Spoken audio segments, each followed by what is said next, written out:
বাংলাদেশে বিদেশি বিনিয়োগ 2025 কি হারালাম কি পেলাম। 2025 সালে বাংলাদেশের বিদেশি বিনিয়োগ পরিস্থিতি মিশ্র চিত্র উপস্থাপন করছে। একদিকে বিনিয়োগে মন্দা দেখা যাচ্ছে, অন্যদিকে নতুন সম্ভাবনার দ্বার উন্মোচিত হয়েছে। বাংলাদেশ ব্যাংকের তথ্য অনুযায়ী 2024 সালে নিট বিদেশি প্রত্যক্ষ বিনিয়োগ এফডিআই কমে দাঁড়িয়েছে 1.27 বিলিয়ন মার্কিন ডলারে, যা আগের বছরের তুলনায় 13.25% কম। এটি গত 5 বছরের মধ্যে সর্বনিম্ন।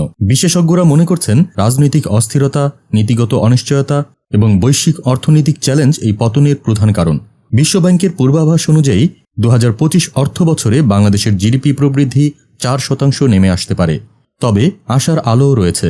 বাংলাদেশ বিনিয়োগ উন্নয়ন কর্তৃপক্ষ বিডা সম্প্রতি একটি বিনিয়োগ সম্মেলন আয়োজন করেছে, যেখানে 19টি খাতে বিদেশি বিনিয়োগ আকর্ষণের জন্য একটি এফডিআই হিটম্যাপ প্রকাশ করা হয়েছে। এছাড়া চীনের সঙ্গে সম্পর্ক জোরদার করতে 2.1 বিলিয়ন ডলারের বিনিয়োগ, ঋণ এবং অনুদানের চুক্তি স্বাক্ষরিত হয়েছে। এই চুক্তির আওতায় অবকাঠামো ও উৎপাদন খাতে বিনিয়োগের পরিকল্পনা রয়েছে। তবে বিদেশি বিনিয়োগ আকর্ষণে বাংলাদেশকে আরও কার্যকর নীতিমালা প্রণয়ন, আমলাতান্ত্রিক জটিলতা হ্রাস এবং অবকাঠামোগত উন্নয়ন নিশ্চিত করতে হবে।